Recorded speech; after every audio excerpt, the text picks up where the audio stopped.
এখন যদি তার পাশীও হয় তাহলে সে শহীদি মর্যাদা পাবে ইনশাআল্লাহ। ৬৫ বছর বয়সী পীর বাবা খ্যাত শাহজাহান আলী ফকির। এর মধ্য দিয়ে তার অসৎ উদ্দেশ্য আর ভণ্ডামি নিয়ে এলাকায় কানাঘুষাও ছিল। সম্প্রতি সেই কৌশলে এক গৃহবধূকে ধর্ষণ করেন তিনি।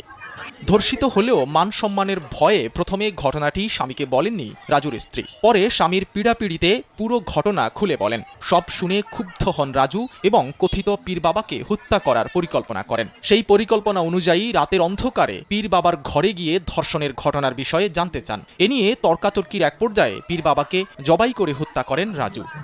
কথিত পীর বাবা শাহজাহান আলী ফকিরের বাড়ি ঝিনাইদহের মহেশপুর উপজেলার বামনগাছা গ্রামে, আর রাজুর বাড়ি যশোর জেলার চৌগাছা উপজেলার রাজাপুর গ্রামে। বামনগাছা গ্রামে গিয়ে পীর বাবাকে হত্যা করা হয় গত ২৮ মে। দেখুন ভাই, ইসলামে কয়েকটি কারণে মানুষকে হত্যা করা জায়েজ আছে। তার মধ্যে একটি হলো হত্যার বদলে হত্যা। যেমন দেখেন না, আদালতে কেউ কাউকে হত্যা করলে তাকে ফাঁসি দেওয়া হয়। আর আরেকটি হলো মুরতাদ হয়ে যাওয়া, মানে সে আগে মুসলমান ছিল এখন মুরতাদ হয়ে গেছে, তাকেও হত্যা করা জায়েজ। আর মেইন যেটা সেটা হলো বিবাহিত কেউ যদি জিনা করে। ৩ নম্বরটা মেইন কেন বললাম, কারণ প্রথম যে দুইটা কারণ, হত্যার বদলে হত্যা, মুরতাদ হয়ে গেলে হত্যা, এই দুইটা কারণে বাঁচার উপায় আছে।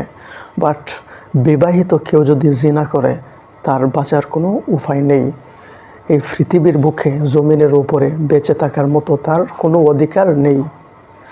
তার একটি প্রমাণ হলো, আপনাদেরকে আমি দলিল দিচ্ছি, আপনারা শোনেন। একদিন এক মহিলা আল্লাহর রাসূল সাল্লাল্লাহু আলাইহি সাল্লামের সামনে এসে বলতেছে, হে আল্লাহর রাসূল, আমাকে আপনি পবিত্র করে দেন, আমি অনেক বড় পাপ করেছি, আপনি আমাকে পবিত্র করে দেন। আল্লাহর রাসূল সাল্লাল্লাহু আলাইহি সাল্লাম জিজ্ঞাসা করলেন, তুমি কি করেছো? সে মহিলা বলল, আমি জিনা করেছি।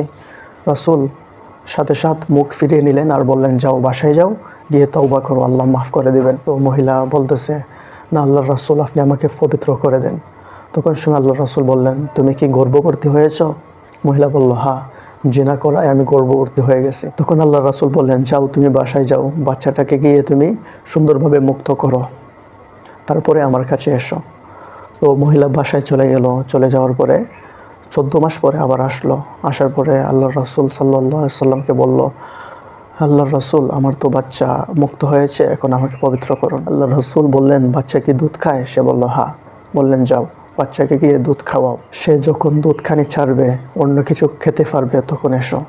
তখন সে মহিলা আবার বাড়িতে চলে গেল। বাচ্চার 2 বছর হয়ে যাওয়ার পরে মহিলা সে বাচ্চাটির হাতে একটি রুটি ধরিয়ে দিয়ে রাসূল সাল্লাল্লাহু আলাইহি সাল্লামের নিকট আসলো আর বলল, আমাকে পবিত্র করে দেন। তখন রাসূল সাল্লাল্লাহু আলাইহি সাল্লাম বাচ্চাটাকে কোলে নিয়ে জিজ্ঞাসা করলেন, এই বাচ্চাটার দায়িত্ব নেওয়ার মতো কেউ আছো? তখন একজন সাহাবী, একজন আনসার বললেন, হ্যাঁ। তারপরে তাকে বাচ্চাটাকে সমঝাই দিয়ে সে মহিলাটাকে গলা পর্যন্ত মাটির মধ্যে গেঁথে পাথর নিক্ষেপ করে হত্যা করা হয়েছে। তো এই ঘটনাটির মাধ্যমে আমাদের কাছে একদম স্পষ্ট হয়ে গেল, বিবাহিত কেউ যদি জিনা করে তাহলে সে এই জমিনের উপরে বেঁচে থাকার অধিকার রাখে না, তাকে অবশ্যই রজম করতে হবে। তো আমার ভাই মোহাম্মদ রাজু মিয়া এই বন্ড পীর শাহজাহান আলীকে হত্যা করেছে। এটা হতে পারে এই যুগে আইসা তাদের কাছে কোন মনে হতে পারে, কিন্তু আমি মনে করি সে একজন বীরের কাজ করছে। এখন যদি তার পাশীও হয় তাহলে সে শহীদি মর্যাদা পাবে ইনশাআল্লাহ। তারপরেও আমার প্রাণের দাবি হলো, ভাই মোহাম্মদ রাজু মিয়াকে যেন রাজকীয়ভাবে মুক্তি দেওয়া হয়। এই বন্ড শাহজাহান আলী যে শুধু তার স্ত্রীকে দর্শন করেছে তা কিন্তু নয়, সে হয়তো আরও অনেক মহিলাকে দর্শন করেছে, আরও অনেক মহিলার ইজ্জত সম্মান নিয়ে খেলা করেছে। হতে পারে তাদের স্বামী কিছু বলেনি, তারা কিছু বলেনি, অনেকে লজ্জায় কিছু বলতে পারেনি, আর অনেকে মনে করে তারা অন্ধবিশ্বাসী, অনেকে মনে করে বাবা আমাকে বরকত দিয়েছে। তো যাই হোক, আল্লাহ তাআলা সকলকে সঠিক বুঝ দান করুক, আমিন। ভিডিওতে একটি লাইক করে কমেন্ট বক্সে আপনার মূল্যবান মতামত জানাবেন।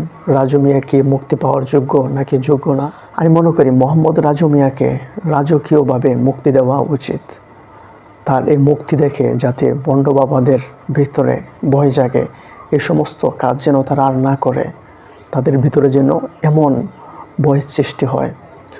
তো সকলের কাছে অনুরোধ থাকবে ভিডিওটি বেশি করে শেয়ার করে দেবেন, এবং আমার ফেসবুক পেজ থেকে ভিডিওটি দেখে থাকলে আমার পেজটাকে ফলো করে দেবেন। ইউটিউব চ্যানেল থেকে ভিডিওটি দেখে থাকলে চ্যানেলটাকে সাবস্ক্রাইব করে রাখবেন। দেখা হবে পরবর্তী নতুন কোনো ভিডিওতে। এই পর্যন্ত ভালো থাকেন, সুস্থ থাকেন, আল্লাহ হাফেজ।